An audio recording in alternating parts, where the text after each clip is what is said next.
Selamat datang kembali di podcast KBRI Oslo. Kali ini kita akan membahas hal-hal yang ringan-ringan saja, yaitu seputar tips-tips untuk tinggal di Oslo. Dan bersama saya sudah hadir Pak Heri Kostovani.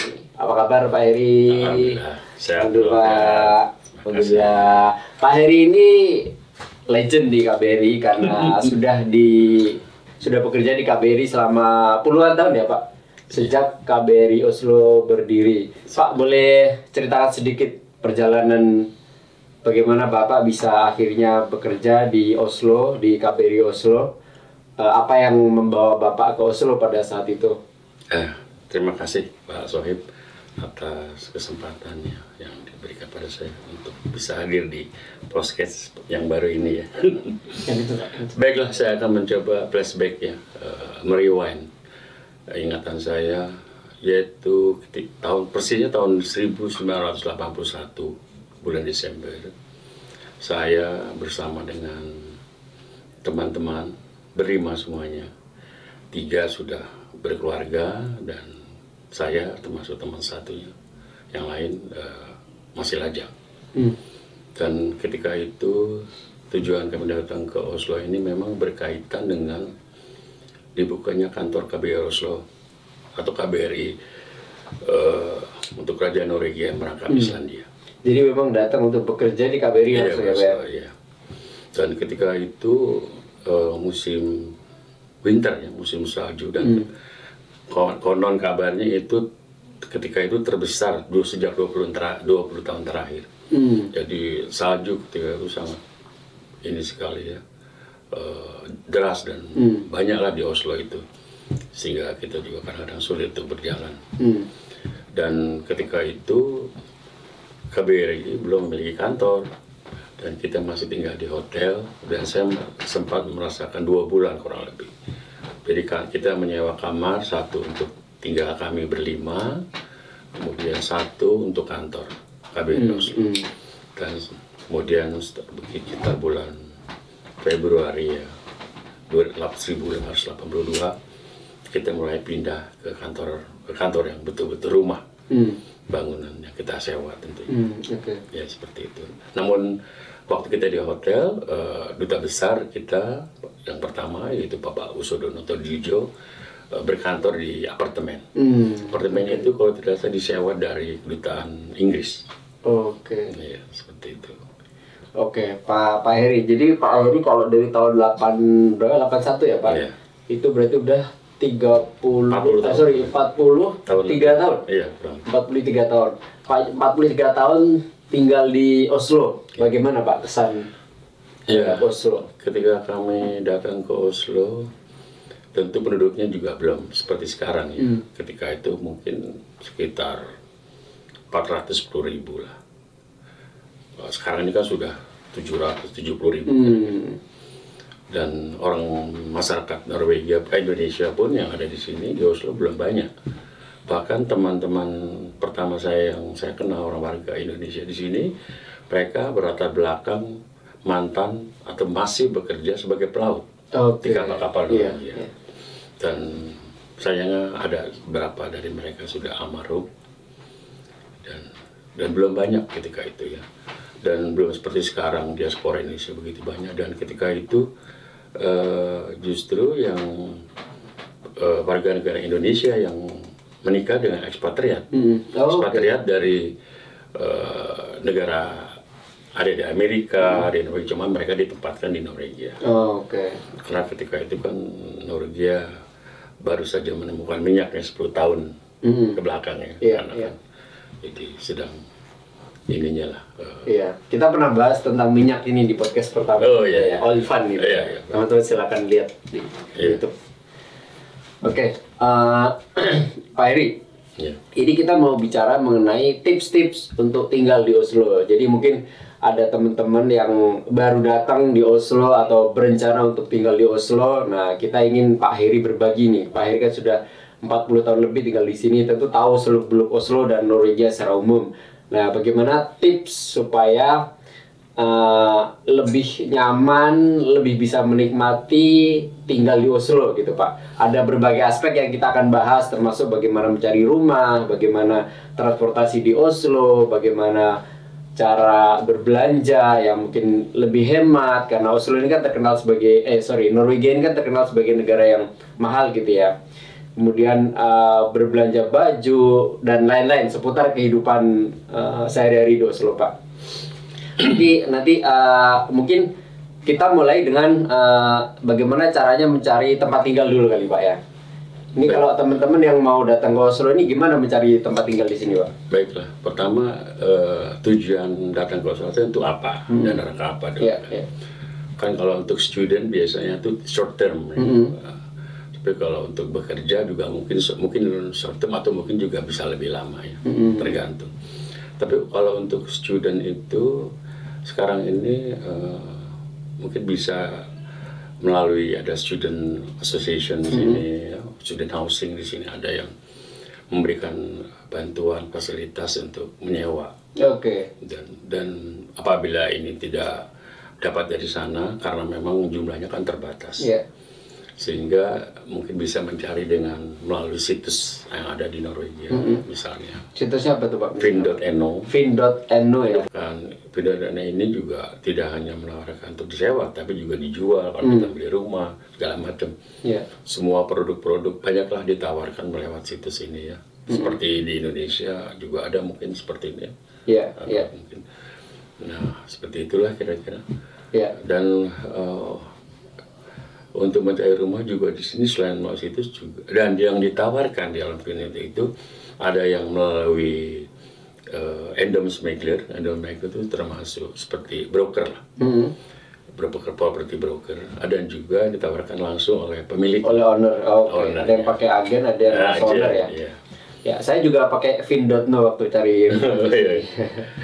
Biasanya kalau melalui kita berhubungan langsung dengan pemiliknya, kita lebih mudah untuk bernegosiasi biasanya ya. Kita bisa tawar-menawar dan juga mereka melihat kita juga, penampilan kita, latar belakang kita, mereka juga banyak pertimbangan-pertimbangan dan bisa lebih cepat untuk memutuskan kalau langsung dengan pemiliknya ya. Betul. Dan mereka rata-rata bisa bahasa Inggris ya Pak? Itulah salah satu kelebihan Norwegia ketika kami baru datang. Mudah untuk berkomunikasi dengan masyarakat Norwegia karena mereka umumnya bisa berbahasa Inggris. Jadi tidak mengalami kesulitan. Walaupun bisa Google Translate juga di Finn. Walaupun bahasa Norwegia memang suatu keharusan juga ya. Kalau tinggal di sini lama memang.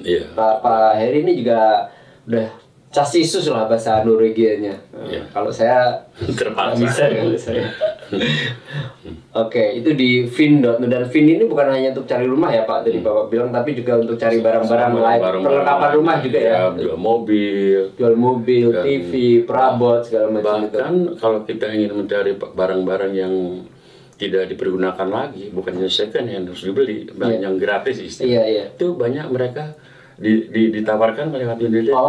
Misalnya piano yang sudah lama kuno. Misalkan kita mau, banyak ditawarkan saya lihat organ, alat musik. Ada yang nawarin gratis juga? Gratis, asal ambil sendiri. Begitu juga lain-lainnya, misalkan kitchen set atau lemari atau tempat tidur. Mereka banyak yang tidak menjualnya tapi memberikan secara cuma-cuma. Saya juga sudah pernah beberapa kali beli lah dari Finn ini beberapa barang yang second, tapi memang masih bagus dan harganya jauh di bawah harga yang baru ya. Dan ini juga berlaku kalau kita mau jualan juga bisa ya Pak di situ? Bisa. Begitu juga mobil, ya semua juga kita bisa taruhkan lewat Finn.no. Semua produk kebutuhan rumah tangga konsumen. Jadi aplikasi Finn ini kita nggak iklan ya, tidak sponsori, tapi memang aplikasi Finn.no ini, Finn.no ini sangat membantu kita dalam proses settling down pada saat kedatangan ke Oslo sih, pengalaman saya pribadi. Nah itu tempat tinggal seperti itu ya Pak ya. Kemudian kalau bicara tentang transportasi Pak, seperti apa transportasi di Oslo? Apakah disarankan beli mobil atau lebih baik naik transportasi umum? Gimana, Pak? Kalau menurut saya pertama terkait transportasi itu sangat baik ya, terorganisir dengan baik. Di sini ada yang namanya bis kan, bus, kemudian tram, trik ya, kemudian subway dan kereta juga ada. Kereta yang biasanya kereta itu yang keluar dari Oslo, tapi dia juga turun di beberapa stasiun tertentu di kota Oslo. Seperti saya berdomisili di tempat di mana saya punya akses untuk subway, untuk bis dan juga kereta. Iya. Jadi memang juga pada saat cari rumah disarankan yang mudah transportasinya. Iya. Tapi sebenarnya rata-rata sih mudah ya kalau di sini. Umumnya di sini mereka dekat ya, dan hampir masuk ke seluruh distrik ya, atau RW kelurahan itu. Iya. Pak, jadi subway, tram, bus itu saling terkoneksi ya, dan untuk membeli tiketnya itu bisa gimana caranya membeli tiketnya? Sekarang ini untuk beli tiket itu sejak ada SIM digitalisasi ini bisa melalui apps, aplikasi ya. Aplikasi. Nama aplikasinya apa, Pak? Router ya. Terus aplikasinya bisa melalui router. Router ini bisa untuk beli tiket bus, tram maupun subway ya? Iya, bisa.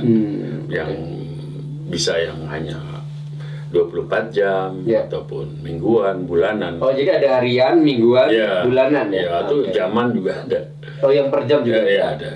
Yang hanya untuk sekali jalan. 1 jam kan? Iya, jadi dalam satu aplikasi itu bisa beli berbagai jenis berbagai jenis transportasi ya. Iya. Oke. Nah, kalau transportasi pribadi gimana, Pak? Apakah disarankan atau enggak? Kalau tujuan kita untuk membeli mobil hanya untuk ke kantor, saya tidak saya tidak menyarankan untuk membeli mobil, lebih pakai transportasi umum. Kenapa, Pak? Karena pertama ya, untuk memiliki mobil itu kan biayanya besar, sampai harga mobil mahal, pajaknya, asuransinya. Di Norwegia ini kan yang namanya mobil itu harus wajib untuk memiliki asuransi. Dan mungkin beda dengan di negara kita ya, sehingga biayanya kalau dihitung-hitung itu sangat mahal sekali. Mahal ya? Iya, dan sistem asuransinya itu pun memang ada pilihan beberapa opsi, tapi secara umum mahal. Nah, kenapa tidak perlu membeli mobil kalau untuk hanya tujuannya untuk ke kantor? Karena kan sistem transportasi di sini sudah baik. Kecuali kalau kita memiliki aktivitas yang sangat padat, misalnya kita banyak sering melakukan kunjungan yang sosial, aktif dengan, atau kita punya keluarga besar yang harus selalu pindah dari satu tempat ke lain, bergerak satu tempat lain. Jadi, mungkin lebih praktis dari seperti itu. Tapi menurut saya sih tidak menjadi jangan jadi rintangan. Kalau tidak punya mobil juga di sini nyaman lah, transportasinya baik ya. Iya.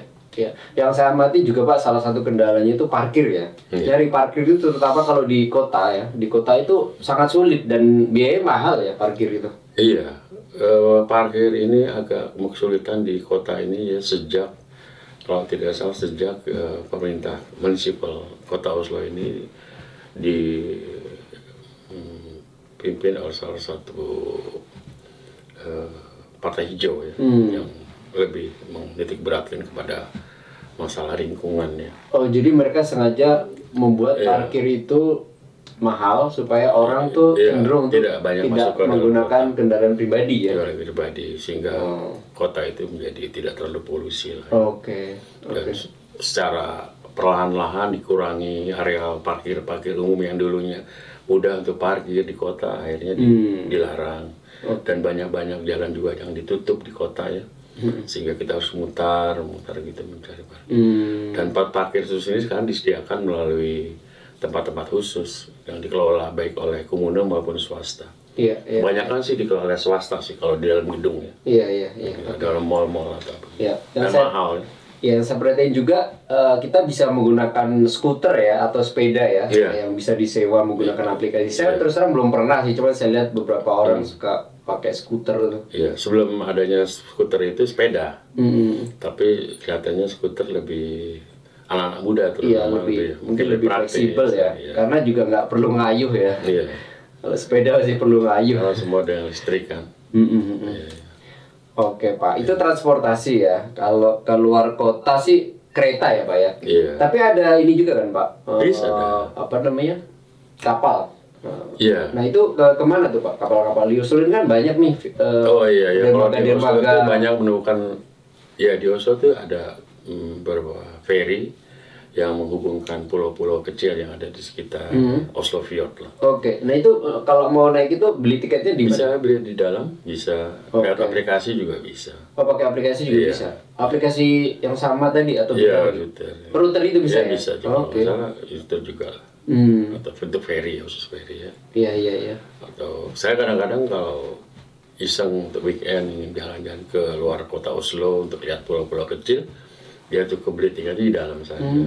Oke oke. Ya, seperti itu. Ya, oke Pak itu transportasi ya. Nah, sekarang kita bicara mengenai belanja dapur atau belanja keperluan sehari-hari lah.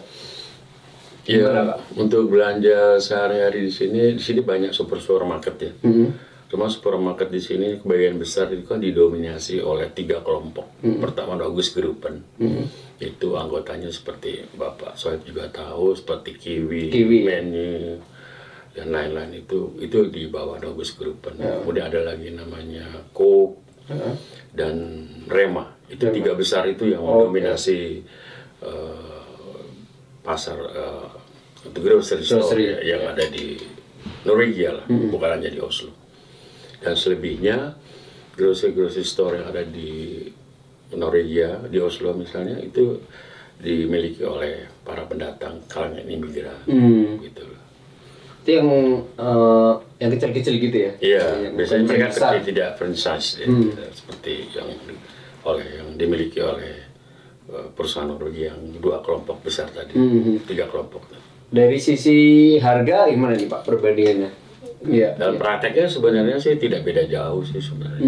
Kalau menurut saya ya. Iya iya iya. Tapi kalau sayur-sayuran, kalau kita beli sayur mayur memang tampaknya lebih murah beli di yang dikelola oleh grocery store yang dikelola oleh pendatang. Oh para pendatang. imigran. Di mana Pak tempatnya Pak? Kalau di Oslo yang banyaknya di Grönland. Di Groningen ya. Di situ juga ada jual daging-daging halal. Oh daging-daging halal di situ Tapi juga. ketika kami baru datang di Oslo, itu ada yang namanya Pakmat Center. Itu yang paling tua. Toko grocery yang jual daging. Masih ada sampai sekarang? Saya masih ada. Oh. Masih ada dan sudah umurnya 40 tahun lebih, bahkan sudah dapat sertifikasi halal Oke. yang dikeluarkan oleh Islam Råd Norge. Jadi Oh, semacam Dewan Kansel, Islam Dewan Kansel di Norway, Iya. di Oslo. Atau bahasa Inggrisnya mungkin Islamic Council of Norway. Di daerah Tøyen. Tøyen itu juga di daerah tidak jauh dari Botanical. Oh, kalau sama Groenland itu lebih besar mana ininya? Grönland, Tøyen ya kurang. Sama saya ininya apa namanya toko-tokonya itu? Oh ya, lebih banyak Grönland. Oh lebih banyak Groenland. Grönland. Karena Grönland kan ya memang di situ banyak juga tempat tinggal kalangan pendatang. Iya iya. Dan ada AFUD juga ya di situ. Iya, Asia, produk Asia, produk Asia Iya. yang pernah saya lihat tuh kalau dari Indonesia itu saus ya, saus. Iya. Sekarang ini menurut saya asal kita ada uang mau beli apa saja hampir bisa kita beli di Oslo ya. Dibandingkan ketika kami baru datang tahun 81, itu untuk beli beras saja saya hanya bisa beli beras di toko namanya Asia Butik. Itu orang Chinese ya. Dan kalau mau beli beras adanya lagi di Pakistan, orang Pakistan. Dan sekarang lebih banyak ya opsinya ya. Iya, dulu tidak mudah nyari untuk beli beras ya. Oke. Seperti sekarang di mana-mana banyak kan. Oke. Iya beras sih banyak sih. Di Kiwi juga ada beras ya, Jasmine rice gitu. Iya, dulu toko-toko supermarket Norway tidak menjual beras. Hanya kentang kan. Oke. Nah Pak, kalau ini sekarang itu kita udah bicara tentang grocery ya. Kalau baju-baju Pak, biasanya beli di mana Pak kalau baju-baju? Pakaian kalau pakaian sih sebenarnya untuk keluarga ya, untuk anak-anak yang paling biasa kami kunjungi dulu ketika anak masih kecil ya mungkin H&M ya. Oh, H&M. Hennes and Mauritz ya. Oke, H&M. Iya, Hennes and Mauritz, Iya. kapal. Kemudian yang buatan yang Norwegia dikelola oleh orang Norwegia sendiri itu Dressmann. Dressmann ya. Nah, dibacanya Dressmann di Iya. bahasa Norwegia. Itu untuk pakaian laki-laki, jas segala macam. Itu sebenarnya lebih cocok ya untuk ukuran Iya. Asia karena size untuk orang kita tuh banyak sih. Iya. Pak, saya dengar juga ada toko-toko baju yang jualan baju bekas ya. Iya. Second hand gitu. Iya, kalau yang dalam bentuk toko itu pretext ya mungkin. Pretext ya. Pretext itu ya, pretext itu juga waktu kami datang belum ada. Oh. Pretext itu kan dikelola oleh Salvation Army atau Frelsers Army bahasa Norwegia atau Balai Keselamatan. Jadi mereka tuh organisasi yang ya beraktivitas di antara lain melakukan kegiatan sosial, kegiatan missionary gitu kan. Iya, iya. Jadi uangnya itu konon kabarnya untuk digunakan untuk membantu negara-negara berkembang. Oke. Di Asia Afrika. Jadi ada misi sosial juga ya. Iya, misi sosial. Fretex. Terus apa lagi Pak? Selain Fretex kayaknya ada lagi. Saya pernah dengar apa gitu. Iya. Ada juga mungkin dengar flea market ya, Lope Market. Oh iya, Lope Market. Lope Market. Saya pernah ke sana sekali tuh. Beli tas.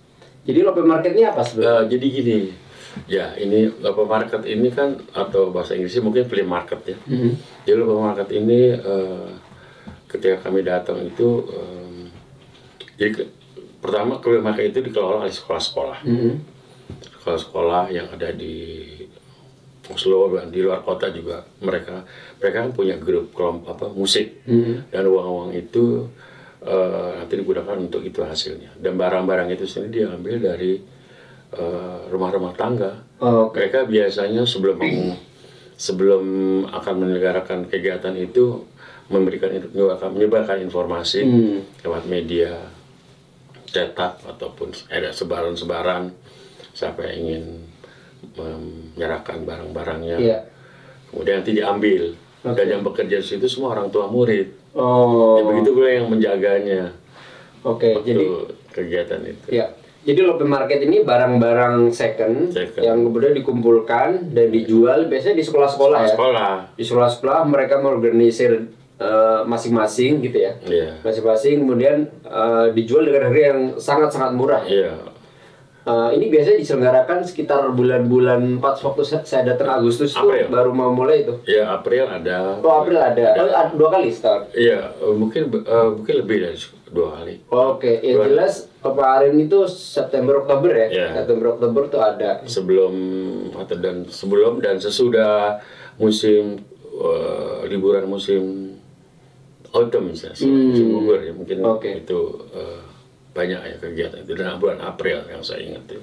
Oke, jadi ada kalau nggak salah ada puluhan sekolah yang berpartisipasi dan biasanya dilakukan di weekend. Tapi biasanya tanggalnya beda-beda tuh. Misalnya sekolah ini ngadain tanggal berapa, nanti sekolah lain tanggal berapa gitu. Itu emang barang-barangnya macam-macam ya. Ada baju, ada sepatu, ada tas, ada alat ski, ada furniture, buku-buku, alat elektronik, macam-macam lah. Iya. Depan barangnya yang saya perhatikan beda dengan saat dulu sih, banyak barang-barang antik itu. Nah, itu tadi kalau untuk belanja ya. Nah sekarang Pak untuk ibadah, terutama mungkin yang jadi pertanyaan kan yang umat Muslim ya, karena kalau di sini kan menjadi minoritas tuh agama Islam. Kalau misalnya sholat Jumat gitu di mana Pak biasanya? Sholat Jumat itu di sini memang ada beberapa masjid ya. Di Oslo ini dan yang biasa kami kunjungi itu Islamic Culture Center. Islamic Culture Center. Ya, dan kebetulan Islamic Culture Center ini merupakan masjid yang pertama resmi ada di Norwegia. Itu tahun 1975 kalau tidak salah. Udah lama ya? Ya lama. Cuma tempatnya saya nggak tahu apakah ketika itu saya lupa tahun 75 apakah masih itu apa sudah di tempatnya sekarang. Dan banyak lagi masjid-masjid yang berada di sini. Ada yang dikelola oleh Islam World Mission, ada masjid yang dikelola oleh Islam Ahmadiyah. Masjid yang terbesar di sini ya itu tadi yang dimiliki oleh Islam Ahmadiyah, namanya itu Baitul Nas, Masjid Baitul Nas di Furuset. Iya. Itu paling besar. Konon kabarnya itu terbesar tidak hanya di Norwegia, tapi di wilayah Nordik. Oh, oke. Karena lahannya itu seluas 4.200 meter atau kurang lebih ya. Jadi itu pun baru 2011 kalau nggak salah. ya, jadi artinya kalau mau sholat Jumat sebenarnya banyak ya opsinya. Iya, opsinya. Yang biasa kita kunjungi ya dulu di sini ada yang namanya masjid. Itu dulu tidak semuanya di bangunan masjid yang permanen. Mereka banyak di menempati misalnya bekas pabrik, kantor, di apartemen, dan sering berjalan waktu sekarang banyak yang sudah ada mendirikan masjid-masjid yang permanen. Dulu ada yang namanya Masjid Albania, Bosnia Herzegovina. Sekarang ini kan Islamic Culture Center yang ada Rabito yang bisa kita kunjungi. Oke, dan kalau untuk dari sisi keagamaan nih, kalau untuk masyarakat Indonesia di sini juga ada namanya Uminor ya. Uminor itu Ukhuwah Muslim Indonesia Norwegia ya. Uminor ini memang didirikan baru ya 2 tahun Januari 2020. Salah satu pendirinya yaitu Bapak Abdillah Suyuti dan Bang Akbar kalau salah. Tentu kehadiran Uminor ini sangat antusias disambut oleh masyarakat Indonesia ya, terutama yang ada di Oslo dan sekitarnya, karena memang kegiatan mereka sekarang kan lebih banyak di daerah Oslo dan sekitarnya. Rutin ngadain pengajian? Iya, pengajian yang bulanan, bahkan mingguan, bahkan sebelum mereka mendirikan Uminor ini juga mereka sudah ada kegiatan-kegiatan seperti itu kan. Dan keluarga dari Pak Abdillah ikut, istrinya juga Bang Akbar ikut memberikan pengajian, belajar bahasa Quran, dan mereka sangat mumpuni lah di pengetahuan mereka di bidang ini. Islam. Jadi Uminor ini satu dari beberapa komunitas keagamaan warga Indonesia, karena selain Uminor ada juga yang Kristen, itu ada PKKI PKKI. Kemudian ada juga Krama Bali untuk yang Hindu. Dan ini selain menjadi sarana untuk kegiatan keagamaan, juga untuk menjadi sarana sosialisasi, mempererat komunikasi dan interaksi antar masyarakat Indonesia di sini. Iya, jadi menjadi anjang silaturahmi. Dan kegiatan Uminor dan yang Bali itu juga tidak hanya dalam keagamaan saja, dia juga suka ikut dalam kegiatan-kegiatan, misalnya ada festival, kuliner ya. Dan ini bagus sekali, saya melihat positif sekali ya, karena secara tidak langsung dia ikut mempromosikan kuliner Indonesia kan. Gitu. Ya, itu pengajian. Nah Pak, untuk sistem kesehatan di Norwegia seperti apa Pak? Kalau kesehatan di Norwegia kan umumnya mereka ya warga Norwegia yang bekerja di sini kan, yaitu komposisi yang pajak yang dipotong itu kan sudah termasuk untuk biaya untuk kesehatan. Jadi asuransi wajib nggak di sini? Wajib, wajib punya ya. Wajib. Jadi otomatis wajib. Ada national insurance ini kan. Dan sistem kesehatannya bagus ya di sini ya. Kalau kita ke sakit biasa ke dokter, memang kita harus ada sejumlah uang kita bayar, tapi tidak besar. Tapi kalau kita ke rumah sakit semua itu gratis. Dan itu ada batasannya. Kalau kita sudah membayar sejumlah uang itu, kita bebas tidak membayar obatnya. Dan di sini sistemnya ditunjuk GP ya, General Practitioner, kayak dokter umum gitu. Untuk setiap orang tuh punya GP gitu. Seperti namanya sini pasleg. Jadi kita kalau sakit atau merasa ingin kontrol, ya kita dokter yang kita itu sudah tetap lah. Nah kemudian Pak, kalau misalnya kita suatu saat menghadapi situasi emergency di Norwegia, itu siapa yang dihubungi Pak? Kalau kayak Amerika kan ada 911 tuh Pak. Ya di sini juga ada kan polisi, pemadam kebakaran. Polisi berapa nomornya Pak? Ini biar teman-teman yang nonton juga tahu nih. Saya lupa jadi. Nanti kita cantumin nomor emergency ya.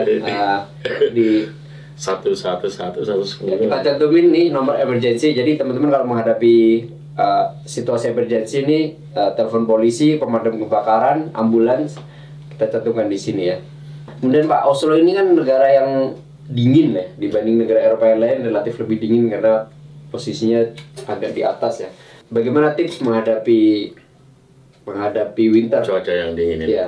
Memang rahasianya itu kan sebenarnya udah dingin ini kita bisa lawan dengan pertama underwear ya. Pakaian dalam kita harus proper ya. Walaupun kita memakai jaket tebal, overcoat apa itu, tetap kalau kita tidak menggunakan pakaian dalam yang proper ya, yang ya pasti kita masih tetap merasakan dingin itu. Iya. Jadi intinya layering ya Pak ya. Iya. Iya. Menggunakan berlapis-lapis pakaian. Iya. Dan kalau kita berada di luar ruangan kan musim dingin sebaiknya kita pakai glove. Biar mana ini kan surf ya. Iya. Paling dingin berapa ya suhu di Norwegia? Kalau menurut statistik di Norwegia ini kan temperatur rata-rata terendah itu kan ada di bulan Januari Februari. Walaupun dalam prakteknya itu mungkin pada bulan sebelumnya bisa minus. Ketika kami baru datang bisa minus 28, minus 29 itu biasa. Ini sekarang mungkin ya mungkin sekarang sekitar minus 16-17 di Oslo ya 16. Itu pun jarang ya mungkin. Iya. Nah kalau lagi Desember Januari gitu matahari terbit jam berapa? Ya betul lebih ini kan lebih agak lebih apa lama ya. Lama ya, malamnya kan? Iya, lebih lama. Kayak ini aja nih jam 8 tuh masih gelap nih sekarang. Iya. Jadi justru itu puasa itu lebih enak nyaman di winter. Iya karena puasa pendek, tahun depan kan Maret ya. Iya. Maret mungkin masih agak-agak dingin tuh, masih agak pendek ya. Tapi kalau summer itu yang lama bisa sampai 19 jam. Iya, sekarang kan November ini jam 8 tuh masih agak malam tuh kayaknya setengah 9 tuh mulai terang ya. Kemudian jam 4 tuh udah mulai gelap. Iya. Apalagi Pak Heri yang akan disampaikan nih, apa yang bisa di-share berdasarkan pengalaman 40 tahun. Kalau musim dingin itu kan tidak terlepas dari yang aurora tadi. Oke, aurora. Nah, aurora gimana nih cara melihat aurora? Supaya dapat aurora gimana? Trik ya? Kalau aurora itu kan the northern light ya. Itu kalau menurut di Norwegia untuk melihat aurora yang baik itu sebenarnya di kota Tromsø. Oke. Karena kota Tromsø itu ya merupakan sabuk sabuk Northern Light ya bahkan wilayah 200 meter dari kota itu sekitar ke utara selatan itu yang paling bagus bisa terlihat. Walaupun dalam prakteknya itu aurora kan bisa hampir dilihat di seluruh kota kan. Tapi tidak mudah karena saya udah 3 bulan di sini belum sekalipun lihat. Iya. Dan kalau pun mau lihat juga kayaknya harus extra effort ya. Jadi aurora itu kan yang terbaik bisa terlihat dengan baik itu banyak yang ada persyaratannya itu banyak ya. Artinya harus misalnya benar-benar udah clear ya. Langit itu harus clear, tidak cloudy dan pada malam hari tentunya kan. Dan itu juga tergantung dari seberapa besar ledakan yang terjadi di permukaan matahari kan. Karena kan terciptanya aurora itu kan karena adanya ledakan, kemudian partikel-partikel yang dimuntahkan ke atmosfer itu akan saling bertuburkan dengan partikel yang ada di atmosfer ya. Sehingga menimbulkan cahaya yang begitu menakjubkan ya. Hijau, biru, kuning, lila, ungu ya.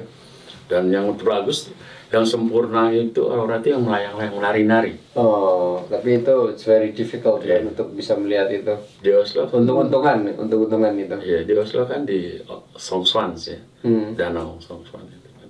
Ya, jadi aurora ini memang menarik, tapi tidak semudah itu Ferguson untuk melihatnya. Saya udah 3 bulan lebih di sini dan belum sekalipun melihat aurora. Jadi kalau ada yang bercita-cita melihat aurora dengan datang ke Norway, ya manage your expectation, jadi belum tentu begitu datang langsung bisa lihat. Oke, Pak Heri mungkin cukup sampai di situ dulu untuk hari ini. Terima kasih banyak atas sharingnya, semoga bermanfaat buat teman-teman yang nonton. Sama-sama, terima kasih Pak Sohib. Oke teman-teman, sampai jumpa kembali di episode berikutnya.